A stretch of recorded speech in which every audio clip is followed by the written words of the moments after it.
Promo റിവ്യൂയിലേക്ക് എല്ലാവർക്കും സ്വാഗതം. ഈ റിവ്യൂ ഇഷ്ടപ്പെടുവാണെങ്കിൽ ഒന്ന് ലൈക്ക് ചെയ്തും സബ്സ്ക്രൈബ് ചെയ്തും സപ്പോർട്ട് ചെയ്യണേ. അപ്പോൾ അനിയുടെ കാര്യം ഓർത്ത് ആകെ ടെൻഷനിലാണ് നന്ദു. എങ്ങനെയാണ് അനിയെ രക്ഷിക്കേണ്ടത് എന്നാണ് നന്ദുവിൻ്റെ മനസ്സിൽ. ഏതായാലും വീട്ടിലോട്ട് വരുമ്പോൾ ഇതിനെപ്പറ്റി സംസാരിക്കുന്ന നന്ദുവിനോട് കനക പറയുവാണ്, നിങ്ങളുടെ ഓഫീസിലെ സീനിയർ ഓഫീസറല്ലേ സച്ചിമോൻ, അപ്പോൾ സച്ചിമോൻ പറയുന്നതല്ലേ നിങ്ങളെല്ലാവരും കേൾക്കേണ്ടത് എന്നൊക്കെ ചോദിക്കുമ്പം നന്ദു പറയുന്നുണ്ട്, എനിക്കിപ്പോൾ അയാൾ പറയുന്നൊന്നും കേൾക്കാൻ പറ്റില്ല. അയാളെപ്പോലെ ഒരു കള്ളനെ എനിക്ക് ഭർത്താവായിട്ട് വേണ്ട, അതെനിക്ക് ഇഷ്ടമല്ല എന്ന് നന്ദു മുഖത്ത് നോക്കി പറയുന്നുണ്ട്.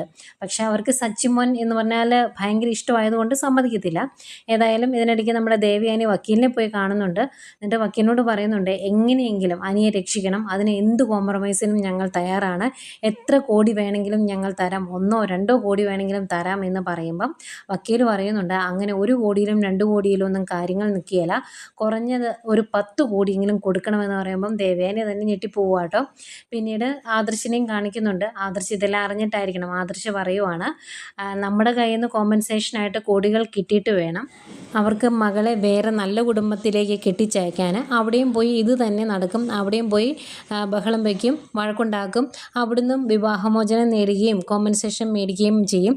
അങ്ങനെ ഒരു 10 തലമുറയ്ക്ക് കഴിയാനുള്ളത് യാതൊരു അധ്വാനവും ഇല്ലാതെ അവർ ഇങ്ങനെ തന്നെ ഉണ്ടാക്കുമെന്നൊക്കെ ആദർശ് പറയുന്നുണ്ട്. ഇതൊക്കെയായിരുന്നു പ്രമോ വിശേഷങ്ങൾ.